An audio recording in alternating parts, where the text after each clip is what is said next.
ప్రపంచానికి యోగ విద్యని ప్రసాదించింది భారతదేశం. ఆ యోగ విద్య అనేది చాలా విశ్వవ్యాప్తమైంది, అందరికీ తెలిసిందే అది. ఆ యోగ విద్యలో గురించి మాస్టర్ గారు అందించినటువంటి విశేషాలు, వాటి మీద గ్రంథాలు, ప్రవచనాలు తెలుగులో కానీ ఆంగ్లంలో కానీ, వాటి గురించి కూడా తెలియజేయవలసింది. యోగ విద్యకి మనకి ప్రధానమైనటువంటి గ్రంథం చాలా ఉన్నాయి. యోగ విద్యలో కూడా యోగం అనేటువంటి దానికి అసలు సంస్కృతంలో కానీ, తెలుగులో కానీ, ఇంగ్లీష్లో కానీ గ్రంథాలు, ప్రవచనాలు కోకొలలు ఉన్నాయి. ఎన్నో యోగాలు కూడా ఉన్నాయి. ఎన్నో యోగాలు కూడా పైగాను అదొకటి. అందుకని మాస్టర్ గారు చెప్పారు, యోగాలు ఉండవు, యోగము అంటే ఒకటే కదా అని. అందువలన మాస్టర్ గారు ఏం చేశారంటే, భగవద్గీత తర్వాత యోగం అనేటువంటిది డైరెక్ట్గా మనకి ప్రసాదించినటువంటి దీనిలో పతంజలి యోగ సూత్రాలు చాలా ముఖ్యమైనటువంటిదని మాస్టర్ గారు.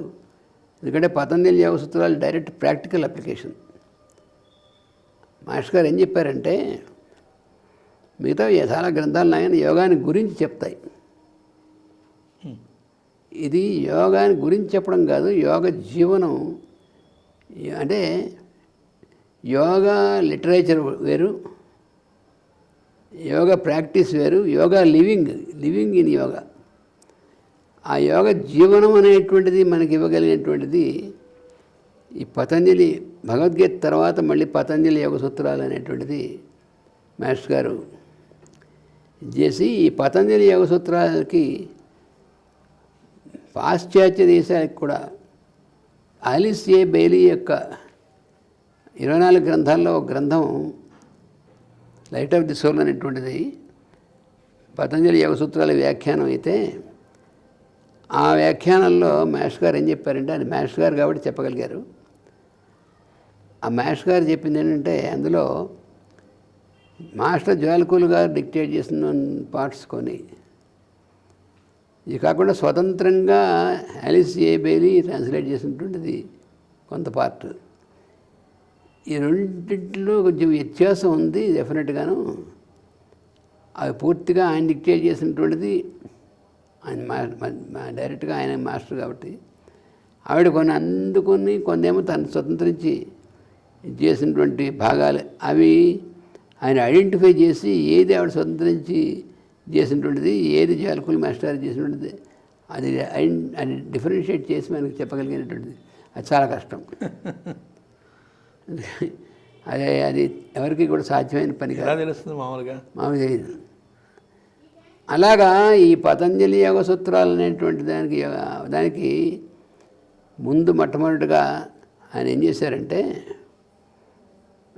ఇంగ్లీష్లో వాళ్ళు మొట్టమొదటి అడిగారు, వాడు ఈ మంద్రా స్క్రిప్చరు వెళ్ళిన తర్వాత భగవద్గీతకి మాకు చాలా మాకు కావాల్సినటువంటి దొరికింది. అలాగే యోగా పతంజలి అయినటువంటి దాంట్లో కూడా మాకు చాలా అవసరం అని చెప్పి వాళ్ళు అడిగితే, అప్పుడు మాస్టర్ గారు ఏం చేశారంటే, యోగా పతంజలి అనేటువంటి పేరుతో ఈ పతంజలి యోగ సూత్రాలకి ఇంగ్లీష్లో ఒక కామెంటరీ ఇచ్చారు. ఈ ఇంగ్లీష్లో పతంజలి యోగ సూత్రాలకు ఆయన ఇచ్చినటువంటి కామెంటరీ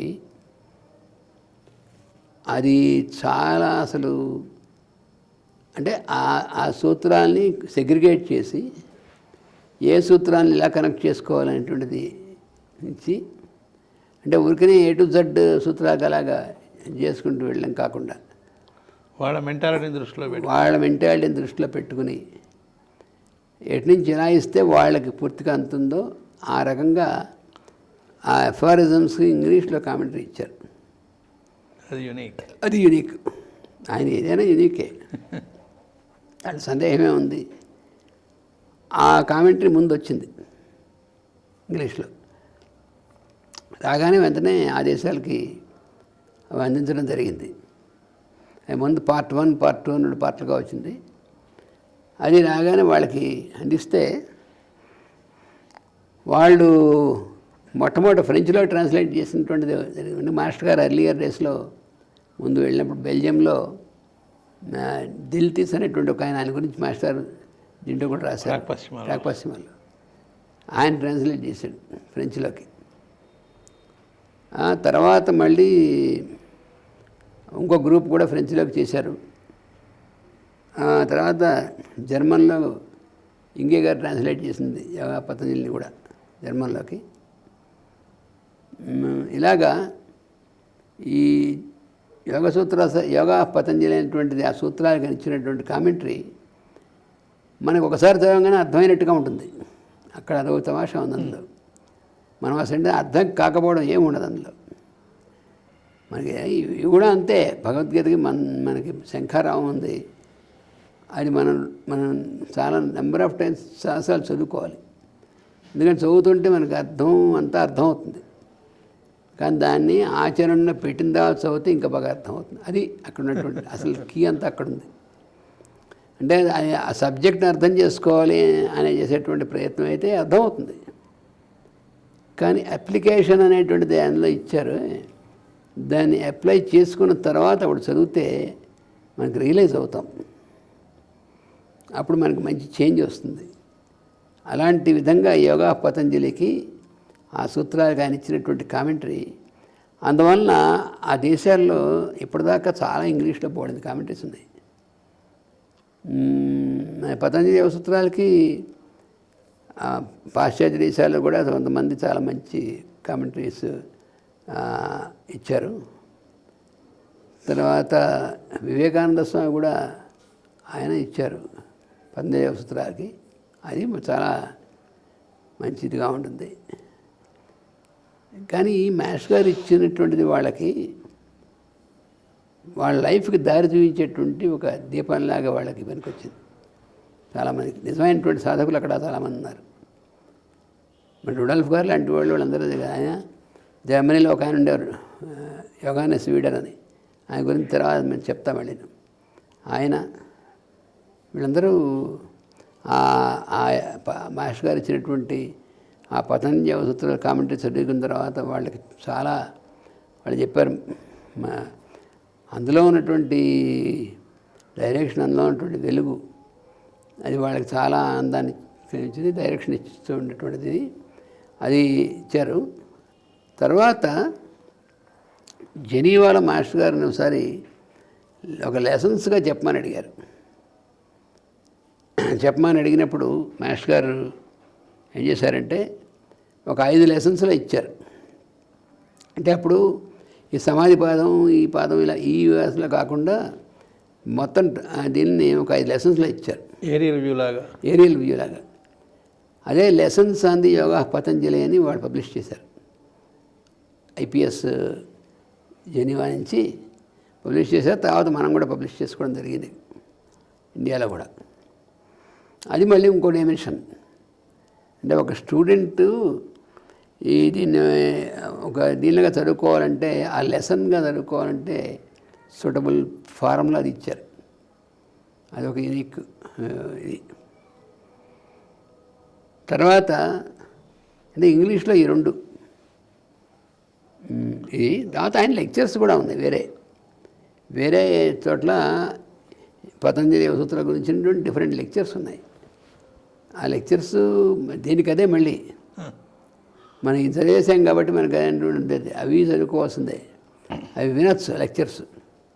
ఎందుకంటే లెక్చర్స్ రికార్డ్ అయినా కూడా వినొచ్చు. అవి వినడం, ఇవి చదువుకోవడం, ఈ రకంగా ఒక స్టూడెంట్ లాగా లెసన్స్ అని పతంజలి సూత్రాలు చదువుకుంటే మనకు ఒక వస్తుంది. అందులో ఎగ్జాంపుల్స్ అని ఇచ్చేటువంటివి ఉన్నాయి. అది ఇంపార్టెంట్.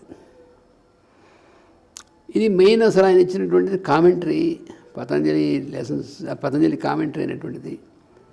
అది మనం చదివి మళ్ళీ కొంతకాలం మన లైఫ్లో చూసుకుని మళ్ళీ చదివి అలా చేయాల్సిన గ్రంథం అది. ఇంకా తెలుగులో మరి ఇంగ్లీష్ వాళ్ళకి ఇచ్చారు, మరి మన తెలుగు వాళ్ళకి మనకి చాలా అవసరం, మనకే చాలా అవసరం. అప్పుడు ఆయన ఏం చేశారంటే, మేము అక్కయ్యపాలెంలో న్యూ కాలనీ నుంచి ఒక సంవత్సరం అక్కయ్యపాలెంలో ఉన్నాం.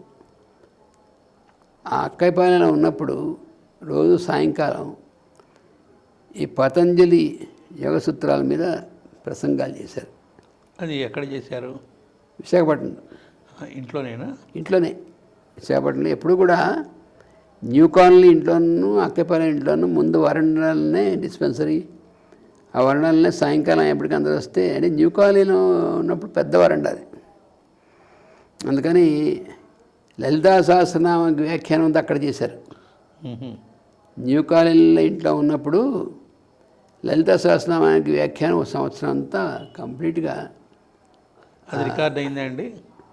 అది రికార్డ్ అంటే అదే మనకి ఒక రకమైనటువంటి దురదృష్టం అనేది. కానీ అప్పటికి టేప్ రికార్డర్స్ కానీ ఎక్విప్మెంట్ కానీ ఇవేం రాలేదు, చేసేవాళ్ళు ఎవరి దగ్గర కూడా లేదు. అయితే ఒకళ్ళు ఎవరిలో ఒక టేప్ రికార్డర్ మామూలుగా అప్పుడున్నటువంటి దీంట్లో ఒక ఇచ్చారు. ఈ క్యాసెట్ పెట్టి రికార్డ్ చేసి మళ్ళీ ఇలా ఓపెన్ చేసి తీసేటువంటిది అలా ఇచ్చారు. అప్పుడు రెగ్యులర్గా లలితా సహస్రనామం ఆయన చెప్తున్నటువంటిది ఒక ఆవిడ రికార్డ్ చేసిన తర్వాత దాన్ని విని చోట నోట్స్ కింద రాసేసి మళ్ళీ దాని నుంచి ఫార్మాట్ చేసి మళ్ళీ మొన్నటి రికార్డ్ చేసి ఇలా పాపం అదే క్యాసెట్ని వాడుకుంటూ 1-2 క్యాసెట్స్ ఉంటే వాటినే చేసుకుంటూ అలా కూడా చాలా శ్రద్ధతో చేశారు. అది కాకుండా మన ఈశ్వర సుబ్రహ్మణ్యం గారిని ఉండేవారు ఆయన. తర్వాత జీఎల్ఎన్ శాస్త్రి గారు, అంటే జీఎల్ఎన్ శాస్త్రి గారు కంప్లీట్గా సంవత్సరం అంతా ఇక్కడ చాలా వరకు ఆయన కూడా రాసుకున్నారు. కానీ చాలా పూర్తిగా సమగ్రంగా రాసుకున్నటువంటి వారు ఈశ్వర సుబ్రహ్మణ్యం గారు. తర్వాత ఏఎన్ రావు గారు. అసలు ఆయన రాసుకున్నటువంటిది ఎక్కడ మిస్ అవ్వకుండా ఆయన ఆ లలితా సహస్రనామాలు మాస్టర్ చెప్పినట్టుగా అర్థాలు రాసుకుని నాకు తెలిసి పూర్తిగా సమగ్రంగా రాసుకున్నటువంటిది ఏఎన్ రావు గారును ఈశ్వర సుబ్రహ్మణ్యం గారు వారు తయారు చేశారు. ఈమె లక్ష్మీదేవి ఇంకా అథెంటికేటెడ్గా మొత్తం లక్ష్మీదేవి గారు ఆవిడ డెడికేటెడ్గా క్యాసెట్లో రికార్డ్ చేసి తీసి జాగ్రత్తగా రాసి, అంటే కొంత ఆ రికార్డింగ్లో ఏదో కొంత మిస్ అవ్వచ్చు కాస్త ఏంటో, కానీ ఏమైనా మేజర్ పార్ట్ ఆవిడ కూడా బాగానే యథాతథంగానే ఆయన ఇచ్చినటువంటిది ఆ నోట్స్ రాసుకోవడం అనేటువంటిది జరిగింది, రాసింది ఆవిడ. అయితే ఏంటంటే ఆయన చెప్పారు మధ్యలో, అంటే మరి నువ్వేం చేసావని అడగచ్చు మీరు. ఆ టైంలోనే నేను బుజ్జి గారిని మాకేమో మెడికల్ టూర్స్ చెప్పారు. ప్రతి నెల మేము తప్పనిసరిగా ఈ డిస్పెన్సరీస్ అన్నీ మేము టూర్ చేసి రావాలి. లలితా సహస్రనామం అయితే ఆయన మధ్యలో ఒక చోట చెప్పారు, 1000 సంవత్సరాల కిందట చెప్పాను నేను ఈ లలితా సహస్రనామానికి వ్యాఖ్యానం విడమర్చి దీంట్లోను, మళ్ళీ ఇప్పుడు చెప్తున్నాను, మళ్ళీ 1000 సంవత్సరాలు చెప్తా అని చెప్పారు. అది ఎంత మరి ఆశ్చర్యకరమైనటువంటి విషయం. మరి ఆ రాసుకున్న నోట్స్లు అవి ముద్రితమైనాయా అండి? అది అంటే ఆ రాసుకున్న నోట్స్లు ఉన్నాయని తెలుసు నాకు. వారు నేనండి ప్రాధేయపడి ఎందరో, నేనే చాలామంది ప్రాధేయపడ్డాం, వెళ్ళి అవి అందరికీ ఆ అమృతం అందరికీ అందాలి, అది అలా ఉండిపోతే ఆ నోట్స్లు అవి కాగితాలు చెడిపోతే, అది మిస్ అయిపోతే, అవి అందరికీ అందకపోతే మనం చాలా ద్రోహం చేసిన వాళ్ళం అవుతాము. మీరు పబ్లిష్ చేసినా అభ్యంతరం లేదు, మేము పబ్లిష్ చేసినా మేమా అని కాదు, అందరికీ అందాలి.